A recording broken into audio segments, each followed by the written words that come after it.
ప్రస్తుతం మనం Banjara hills road number 2 లో ఉన్నటువంటి కేబీఆర్ పార్క్ లో ఉన్నాం. నిన్న వాక్ చేసే అతను ఇక్కడ రెగ్యులర్ గా వాకర్స్ వస్తారు మన అందరికీ తెలిసిందే. అందులో ఒక వాకర్ ఒకటి అబ్జర్వ్ చేశారట. ఇక్కడ ఏంటి అంటే అది నైజాం నవాబుల కాలం నాటి పెట్రోల్ పంప్. ఇప్పుడు ప్రస్తుతం మనం అక్కడే ఉన్నాము ఆ పంపు దగ్గరే. Ready to move in premium triplex villas at Bachapalli APR projects. Casual గా రోజు రెగ్యులర్ గా చాలా మంది నడిచి వెళుతూ ఉంటారు. బట్ ఇన్ని సంవత్సరాలుగా ఇన్ని వందల ఏళ్లుగా, ఎందుకంటే ఇది 16వ శతాబ్దంలో అప్పట్లో ఉండేటువంటి నిజాం నవాబులు నిజాం ప్రభువుల కాలం నాటిదని తెలుస్తా ఉంది. సో ఇన్ని రోజుల నుంచి ఎప్పుడు ఎవరు అబ్జర్వ్ చేయనటువంటి విషయం ఇది.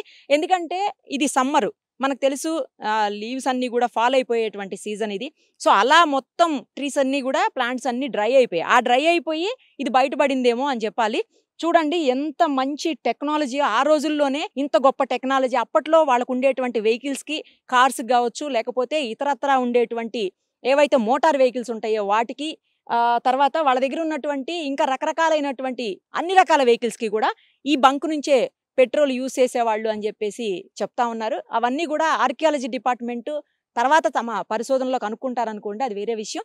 బట్ ఇప్పుడైతే మాత్రం ఇది ఒక అద్భుతం అని చెప్పాలి. ఏన్షియంట్ ప్రాపర్టీ, తరతరాల వారసత్వ సంపద అని చెప్పాలి. నిజంగా అప్పుడు అంటే 16వ శతాబ్దంలో ఉన్నటువంటి ఇంత గొప్ప టెక్నాలజీని మన ముందు తరాలు చూడలేకపోయారు. ఇది మనం చూడగలుగుతున్నాము. మన తర్వాత తరాలకి జాగ్రత్తగా అందిస్తుంది ఖచ్చితంగా పురావస్తు శాఖ, అందులో ఎలాంటి సందేహం లేదు. ఆ కాపాడే బాధ్యత కూడా KBR park, same time forest department పరిధిలో ఉంది కాబట్టి వాళ్ళు కూడా టేక్ కేర్ చేస్తున్నారు ఇప్పుడు దీన్ని.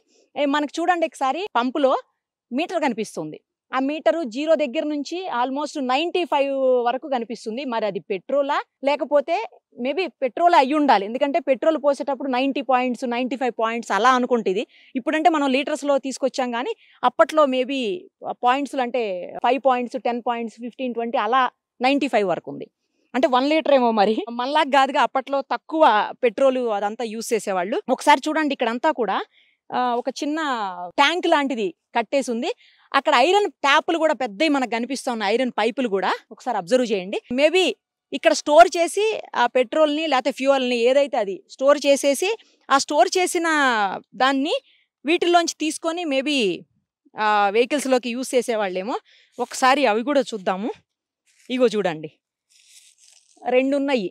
ఒకటి ఎల్ షేప్లో ఉంది, ఇంకొకటి స్ట్రైట్గా ఉంది. ఆ పక్కనంతా కూడా మొత్తం ట్యాంక్ కట్టి ఉన్నట్లుగా తెలుస్తూ ఉంది. చూడండి మనకి కింద లోపల ఎక్కడో ట్యాంకు. 16వ శతాబ్దం అంటే దాదాపు 100 ఏళ్ల నాటిది కాబట్టి మనకి ఇంకా లోపల ఏముందో చూసే అవకాశం దొరకదు. వెనకాల కూడా చూడండి మెషిన్, ఒకసారి ఎంత మంచి టెక్నాలజీ కదా. లైట్ కూడా ఉంది చూడండి, బల్బ్ కూడా ఉంది.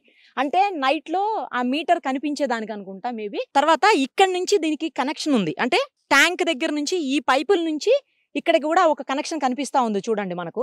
ఇక్కడ ఇంకో ట్యాప్ ఇచ్చారనమాట. ఆ ట్యాప్ నుంచి దీంట్లోకి ఫ్యూయల్ వచ్చి దీని నుంచి ఆ మీటర్లోకి వచ్చి, అంటే ఈ పంపులోకి వచ్చి పంపు నుంచి బయటకు వచ్చేటువంటి పరిస్థితి అనమాట. నాకైతే చాలా బాగా అనిపిస్తోంది చూస్తుంటే. ఇక్కడ ఏదో రాసుంది, బీఓసి అని రాసుంది. మరి బీఓసి అంటే ఏంటో, ఐఓసి తెలుసు కానీ బీఓసి అంటే ఏంటో మరి. తర్వాత ఇంకొకటి బ్యాక్ మీటర్ అని ఉంది. మరి బ్యాక్ మీటర్ అంటే ఏంటో, వాళ్ళ మీనింగ్ ఏంటో. ఇక్కడ కనెక్షన్ చూడండి, దీని నుంచి పెట్రోల్ బయటకు వచ్చేదానికి అనుకుంటా. మనం మామూలుగా పంప్ నుంచి ఒక గన్ను కనెక్ట్ చేస్తారు కదా, ఆ గన్ త్రూ మనకి డీజిల్ కానీ పెట్రోల్ కానీ వెహికల్లోకి పోస్తూ ఉంటారు ఆ ట్యాంక్స్లోకి. సో అది కూడా ఇక్కడ ఉంది చూడండి. ఒకసారి సైడ్ చూడండి, ఇక్కడ లండన్ అని కనిపిస్తుంది, స్విగ్ అని. లండన్లో అంటే మేబీ అక్కడి నుంచి ఇంపోర్ట్ చేసుకున్నవి అయి ఉంటాయి. ఇవి వేరే కంట్రీస్ నుంచి తెప్పించుకొని ఇవన్నీ తయారు చేసినటువంటి పరిస్థితి ఉంది. ఎందుకంటే అప్పట్లో వాళ్ళు ఎక్కడి నుంచి ఏదైనా తెప్పించగలరు కాబట్టి నైజాం నవాబుల టైంలో. సో ఇది ఇంపోర్ట్ చేసుకున్నట్టుంది. ఇక్కడ అంతా ఏదో ఉంది కానీ మొత్తం కనిపించట్లేదు, పోయింది. ఇది గన్ పెట్టుకునే చూడండి. మనం నార్మల్గా ఇట్లా అంటే పెట్రోల్ బైక్లోనో కార్లోనో లేకపోతే వెహికల్స్లోనో పోసేసిన తర్వాత తీసి గన్ పెడతారు కదా, ఆ గన్ పెట్టేదనమాట. ఇక్కడ నుంచి పైప్ దీనికి కనెక్ట్ అవుతుంది. ఆ గన్ తోటి ఇటు సైడ్కి వచ్చి ఇట్లా తీసి పోసే పరిస్థితి ఉంటుంది. ఇప్పుడు ఇవన్నీ మొక్కలు వచ్చాయి కానీ అప్పుడు ఏమి ఉండకపోవచ్చు, ఇదంతా ప్లెయిన్గా క్లియర్గా ఉంటుంది. సో ఇక్కడికి వచ్చి పెట్రోల్ తీసుకొని వాళ్ళ వెహికల్స్లో, పెట్రోల్ డీజిల్ ఏదైనా కూడా ఫ్యూయల్ వేసుకొని వాళ్ళ వెహికల్స్లో తిప్పేటోళ్ళు కావచ్చు. ఇది ఇక్కడ చూడండి, press on alter resetting clock to 0 for hand operation or power, అంటే హ్యాండ్ ఆపరేషన్ కూడా ఉంది యాక్చువల్లీ దీనికి. మనం నార్మల్ గా కూడా పెట్రోల్ పంప్కి వెళ్ళినప్పుడు జీరో చెక్ చేసుకోండి, జీరో చూసుకోండి అని చెప్తా ఉంటారు, మీటర్ జీరో చెక్ చేసుకోండి. అట్లాగే సేమ్ అలాగే జీరో దగ్గరికి సెట్ చేసుకుని రీసెట్ చేసుకోండి. జీరోకి రీసెట్ చేసుకున్న తర్వాత అది ఐదర్ అంటే హ్యాండ్ ఆపరేషన్ కావచ్చు, లేదు అంటే పవర్ తోటి కూడా జనరేట్ చేయొచ్చు అని చెప్పేసి అక్కడ మనకి కనిపిస్తా ఉంది. ఇక్కడ చూడండి, ఇదిగో పవర్ వైర్స్ ఉన్నాయి చూడండి ఇక్కడ. ఇగో సో ఈ వైర్స్ నుంచి పవర్ జనరేట్ అయ్యి వీల్ కూడా ఉంది, వీల్ కూడా మూవ్ అవుతుంది చూడండి.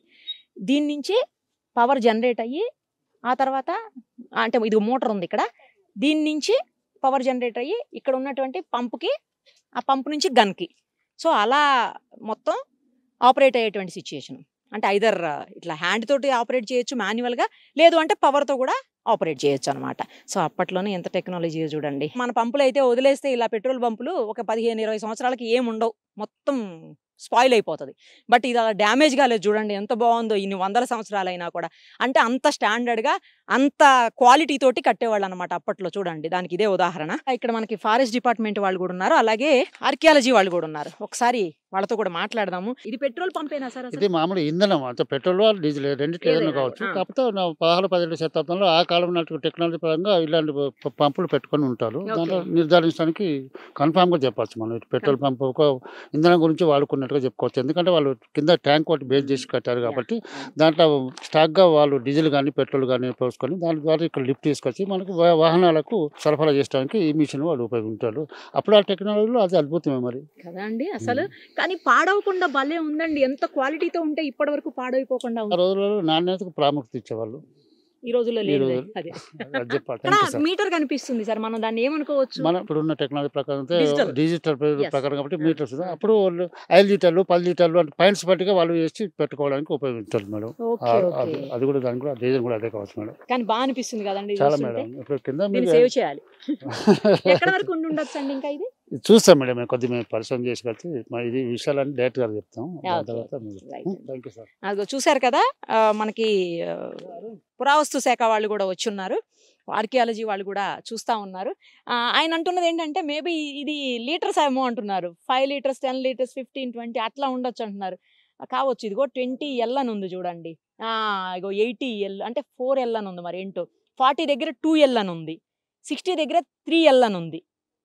అంటే ఓకే, 0 నుంచి 20 వరకు పోస్తే 1 లీటర్ అనమాట. తర్వాత 20 నుంచి అంటే 0 నుంచి 40 వరకు వస్తే 2 లీటర్స్. తర్వాత 0 నుంచి 60 వరకు వస్తే 3L అని ఉంది, అంటే 3 లీటర్స్ అన్నట్టు. తర్వాత 80 వరకు 4 లీటర్స్ ఉంది. ఇక్కడ వరకు మేబీ 5 లీటర్స్ అయి ఉంటుంది. ఇది మొత్తం కలిపితే 5 లీటర్స్ అనమాట. మొత్తానికైతే ఇది పెట్రోల్ లేదా డీజిల్ ఏదో ఒకటి ఇంధనానికి సంబంధించింది అయితే మాత్రం కన్ఫామ్ అనేసి ఇప్పుడే మనతోటి ఆర్కియాలజీ డిపార్ట్మెంట్ వాళ్ళు కూడా చెప్తా ఉన్నారు. ఇంకా కొంచెం డెప్త్ వెళ్ళి వాళ్ళు చూసి సర్వే చేస్తే అప్పుడు కంప్లీట్గా ఏముంది, ఎంత లోతుంది, ఎన్ని లీటర్స్ కెపాసిటీ ఉన్నటువంటి ట్యాంక్ కింద ఉంది, ఎన్ని సంవత్సరాల నాటిది, అలాగే ఎంత కాలం పాటు ఇది యూజ్ చేసి ఉంటారు, ఇప్పుడు వదిలేసి అంటే ఇది పాడైపోయి ఎన్ని సంవత్సరాలు అయి ఉంటుంది, ఇవన్నీ కూడా డీటెయిల్డ్గా వస్తాయి. బట్ ఏదైనా కూడా గ్రేట్ అని చెప్పాలి. అప్పట్లో ఉన్నటువంటి ఒక టెక్నాలజీ ఇప్పుడు బయటపడి మనందరినీ నిజంగా వారసత్వ సంపద వైపు చూపిస్తూ ఉంది, నడిపిస్తూ ఉంది అని చెప్పొచ్చు. అదంతా కూడా సేవ్ చేసుకోవాల్సిన అవసరం ఉంది మనకు. ఎందుకంటే భవిష్యత్ తరాలకు ఇప్పుడు మనం చూసేసాం అయిపోదు కదా, నెక్స్ట్ భవిష్యత్ తరాలు కూడా చూడాలి. అప్పట్లో ఎలా ఉండేది టెక్నాలజీ, ఇప్పుడు ఎలా ఉంది. ఇది చూడండి మాన్యువల్ అనమాట అప్పట్లో, ఇప్పుడు డిజిటల్ వచ్చింది, మన అందరికీ తెలుసు. ఏదైనా కూడా నాకైతే బాగా నచ్చింది. ఇది మేబీ పర్మిషన్ ఇస్తారో లోపల అందరికీ చూడడానికి లేదో నాకైతే తెలియదు, కానీ అవకాశం ఉండి పర్మిషన్ ఇస్తే మాత్రం ఖచ్చితంగా ఒక్కసారి విజిట్ చేయండి. ఇలాంటివి విజిట్ చేయాలి, మనం జీవితంలో మళ్ళీ చూడలేం కాబట్టి. ఎందుకంటే నేను ఇందాకే చెప్పాను, వారసత్వ సంపద, ఏన్షియంట్ ప్రాపర్టీ, ఇలాంటివి ఒక్కసారైనా మనం చూడాలి. అలాగే పిల్లలకు కూడా చూపించాల్సినటువంటి అవసరం ఉంది. అప్పట్లో టెక్నాలజీ ఎలా ఉంది, ఇప్పుడు ఎలా ఉంది, అప్పుడు ఎంత క్వాలిటీ మెయింటైన్ చేశారు, ఇవన్నీ కూడా మనం వాళ్ళకు చూపించాలి.